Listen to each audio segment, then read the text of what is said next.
Est-ce que tu as une idée du chiffre final? Parce que moi, le chiffre que j'ai, c'est 20 000 ventes, mais je vois qu'il date un petit peu sur le Ouais. livre. Bah écoute, alors, l'expert en chiffres, c'est Bao. Le mois dernier, on était à un peu plus de 30 000, 31 Ok. 000 et des poussières. Donc voilà. Et je crois que les ventes. Ce qui est marrant, je pensais vraiment que, parce que j'y connais rien, je suis pas éditeur, pas auteur à la base, qu'on ferait un pic de vente et puis après ça descendrait. On s'est dit, bah, le bouquin, à un moment, tu vois, les gens dans le milieu savent qu'il existe et bah, tu vois, ils l'ont acheté ou ils l'ont pas acheté, mais ça finit quoi. Et en fait, Hmm. ça reste stable. On a à peu près le même nombre de ventes chaque semaine depuis. Alors t'as toujours des petits creux ou des petites bosses en fonction de la saisonnalité, on va dire. Mais je sais pas, depuis le 1 an, c'est quasiment stable tout le temps. Comme si les gens se relayaient en disant tiens, à ton tour d'aller acheter le bouquin et qu'ils se passaient le mot. Et c'est assez bizarre. Et là, on est en train de signer avec Livre de Poche pour avoir une version. En gros, là, aujourd'hui, c'était très orienté startup quand même, ne serait-ce que par le titre, tu vois, des conseils de 300 start-upers qui cartonnent. Et du coup, t'as aussi, tu sais, t'as une tendance un peu, les gens en ont ras-le-bol de la startup bullshit, etc. Alors que le bouquin, finalement, ne parle pas du tout de startup, c'est des conseils d'organisation, etc. Et donc, là, avec Livre de Poche, on va faire une version, en tout cas, qui va toucher par plus un grand public, c'est qui est dispo en point relais, dans les centres commerciaux, etc. Euh, qui est prévu pour l'année prochaine. Donc ça va, je pense, redonner un second souffle au bouquin. Et ça s'appellerait la 25e heure, 300 conseils de Français ordinaires qui réussissent vachement bien leur vie. C'est ça? Ouais, Je veux dire, tu gardes la marque la 25e heure ou ouais, comment? on Parce que. garde la marque. Et Ouais. le sous-titre, bon, on est en train de regarder ce qu'on va faire. Je sais que là, ce qu'on avait fait nous à la sortie du bouquin, on avait fait on va dire de l'A/B test avec des Google Ads. Donc en gros, on faisait des pubs Google avec différents sous-titres et on regardait celui qui générait le plus de clics pour savoir celui qui suscitait le plus d'intérêt pour le garder. Donc là, on va voir si on fait la même chose ou si on y va un peu à l'instinct ou si on suit les conseils aussi qu'on va recevoir de livres de poche. Livre de poche, dans ce cas-là, c'est quoi? C'est un éditeur? Ouais, c'est un éditeur, ouais. Donc cette fois-ci, tu pars sur un éditeur. C'est quoi la différence entre la première fois où tu as eu cette décision à prendre et cette fois-ci? Euh, Bah en gros, la première fois, c'était une vraie question qu'on s'est posée longtemps, qu'on s'est reposée régulièrement quand de nouveaux éditeurs venaient. Mais on s'est dit, si on le fait nous-mêmes, on va mieux comprendre comment tout se passe. Parce que le rôle de l'éditeur, c'est il va t'aider à relire ton bouquin, à refaire de la mise en page, à corriger des choses, il va te faire ta cover, et puis ensuite il va trouver tes diffuseurs qui vont pouvoir les placer chez tes distributeurs à la Fnac, etc. Et bon, on a envie de tout faire nous-mêmes. Déjà, on avait rédigé le bouquin, on voulait pas que quelqu'un retouche le contenu dont on était fier. La mise en page, on l'avait déjà faite, les illustrations, on s'était débrouillé, le titre, on avait trouvé, la cover aussi. Donc en gros, à ce moment-là, l'éditeur avait toute la première partie avait plus de sens parce qu'on avait déjà fait tout. Enfin, on a déjà tout fait, pardon. Après, sa force, ça pouvait être de dire tiens, moi, je peux vous le mettre dans la Fnac parce que j'ai des commerciaux dont le taf, c'est de se balader tous les mois ou tous les trimestres dans les Fnac pour mettre en avant des bouquins. Et coup de bol, on a réussi à le faire nous-mêmes. Et donc on s'est dit, encore une fois, il n'y a pas de plus-value à l'éditeur là-dessus. Et donc voilà, enfin, en gros, tant qu'on n'avait pas vu d'avantage d'avoir un éditeur qui prendrait encore plus de com, etc., on s'est dit, continuons nous-mêmes. Et puis ça nous a permis de vraiment comprendre tout le métier. Maintenant que on a bien compris et qu'on est bien en place et que maintenant on se dit on veut toucher un autre public sur d'autres réseaux de distribution, je pense que là, le livre de poche prend tout son sens. Ouais. Hmm. Notamment parce que tu peux imaginer que les réseaux auxquels toi, tu as le plus facilement accès en termes de distribution et pour en faire parler, c'est plus accès startup et que du coup, tout d'un coup, tu te dis comment est-ce que je fais pour toucher une personne totalement différente. Aussi. Après, je pense qu'on saurait faire ça.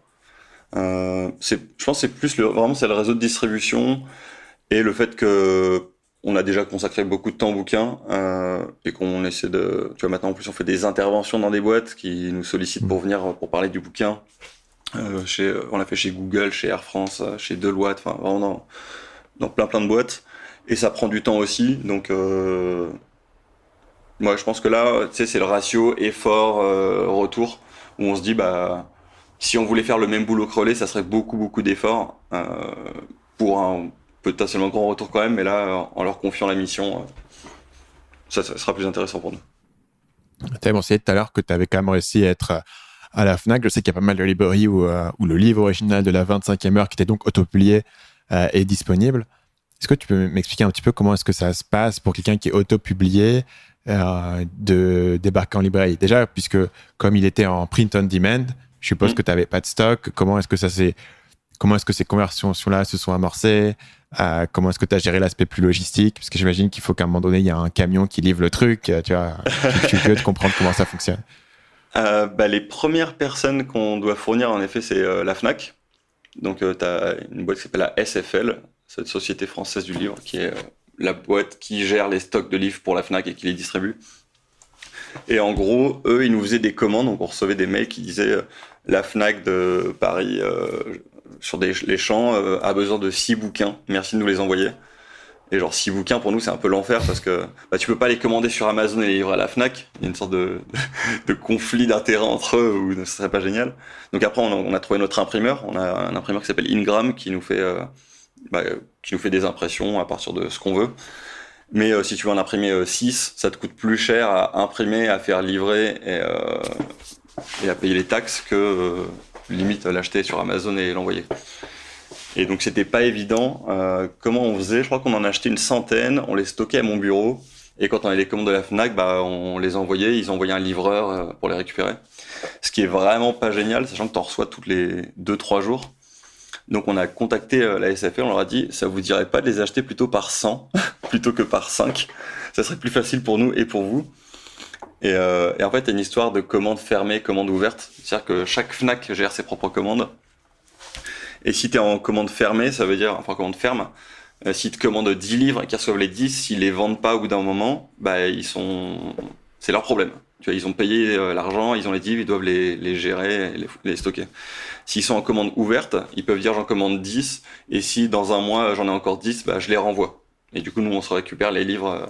Donc on est passé, vu qu'on avait confiance sur le fait que les gens allaient en acheter, que s'ils en commandaient plein, ça allait se vendre. Donc c'était un peu un pari. On a dit, allez, go, on passe en commande ouverte. Donc, n'hésitez pas à en commander plein. Dans tous les cas, si c'est pas vendu, on vous les reprend et c'est à notre charge.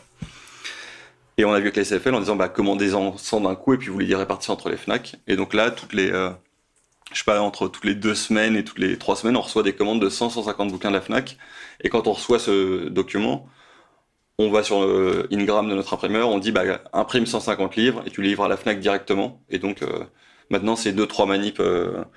Si ça continue aussi fréquemment, on va l'automatiser avec Integromat ou Zapier.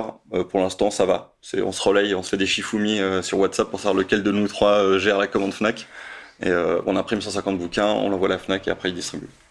Ok. Et du coup, tu as maintenant un seul interlocuteur à la Fnac qui, eux, vont les dispatcher dans toutes les Fnac différentes, ou est-ce que à chaque fois, c'est une Fnac qui te commande 100 bouquins Non, maintenant le seul interlocuteur, c'est la SFL qui nous fait la commande et je sais même pas si on a l'info de quelle Fnac les commande à chaque fois. Ok. Du coup, j'imagine que la difficulté par rapport au fait de travailler avec un éditeur, c'est que la Fnac, c'est pas le seul endroit où tu vends des bouquins. Donc, pour chaque endroit où tu vas vendre ton livre, tu as une personne différente qui t'envoie un email pour faire une commande. Il faut que tu refasses la négociation de la commande minimale, etc. Ouais, alors on va dire que c'est un des problèmes qu'on a, c'est les commandes des petits libraires. Tu vois, t'as une petite librairie de Lille qui va nous dire il me faut un exemplaire parce qu'il y a une dame qui me l'a demandé. Et pour nous c'est un peu compliqué parce que le livre on l'a pas. Enfin il doit me rester 4-5 chez moi quoi, mais ça va me coûter plus cher de l'envoyer par la poste là-bas. Par Ingram on peut pas imprimer un seul livre et l'envoyer. Et envoyer un livre Amazon dans une librairie c'est pas ouf non plus. Et du coup, pour l'instant, ça nous arrange pas trop. Donc, on répond à un mail préparé qui dit au libraire, on est de tout cœur avec vous, mais pour l'instant, on n'a pas les moyens logistiques de vous livrer un bouquin. Donc, pour l'instant, on le fait pas, ce qui est dommage, mais on n'a pas trouvé de moyens simples et pratiques pour le faire. Du coup, là, tu repars sur un éditeur plus tradié aux US aussi, qui du coup vont packager tout ça. Une chose que quelqu'un m'avait mentionné, et honnêtement, je ne sais pas quelle est la viabilité de cette idée, mais c'est que tu peux directement travailler avec un distributeur qui, du coup, disons, fait pas le job de l'éditeur qui est de faire toutes les relectures, la mise en page, les couvertures, etc., mais uniquement la partie distribution. Est-ce que c'est quelque chose que tu as regardé? Est-ce que c'est quelque chose qui a une viabilité? Ça m'avait été mentionné, mais je ne sais pas quelle est la la faisabilité du truc. C'est-à-dire que est-ce qu'un distributeur te prendra juste pour essentiellement faire tout cet aspect logistique, ce qui revient à l'idée d'avoir en fait un seul point de contact. C'est un peu la même chose que quand tu vas sur Amazon FBA, etc. Tu as un seul endroit où tu mets ton truc et du coup, tu évites d'avoir cette complexité-là à gérer.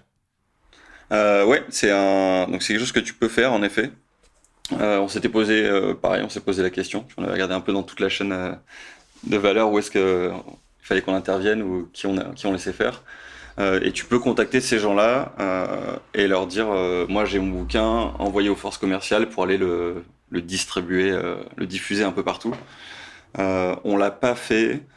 Je pense que c'est plus dur de les convaincre quand t'es un auto-éditeur avec, un auteur auto-édité avec ton propre bouquin que quand tu t'appelles Errol et que tu bosses avec eux directement et que tu leur garantis une quantité de bouquins que tu as validé en tant qu'éditeur et que tu es expert sur le sujet. Donc ouais, tu peux le faire, je pense que ça peut être un bon deal, mais c'est compliqué et il faut vraiment arriver à les convaincre, tout comme il faudrait convaincre un éditeur en amont, que t'as fait ce choix d'être auto-édité, que t'as pas voulu prendre un éditeur, mais que ton bouquin est bien et que t'as déjà fait des ventes quand même, et du coup, allez vendre mon bouquin et vous prenez une com là-dessus. Dans tous les cas, ça reste à toi de te justifier, à toi de vendre ton truc.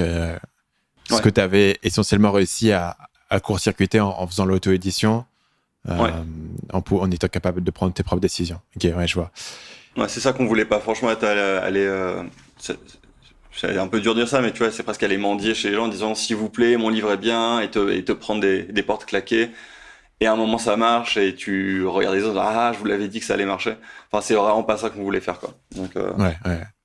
Salut, c'est Stan, j'espère que vous avez apprécié cet extrait du podcast Marketing Mania. Bien sûr, vous pouvez retrouver l'ensemble des épisodes du podcast, y compris les instructions sur comment vous abonner sur l'application Apple Podcast ou sur votre téléphone Android en vous rendant sur mon site à l'adresse marketingmania.fr/podcast. Je vous ai mis le lien dans la description de cette vidéo.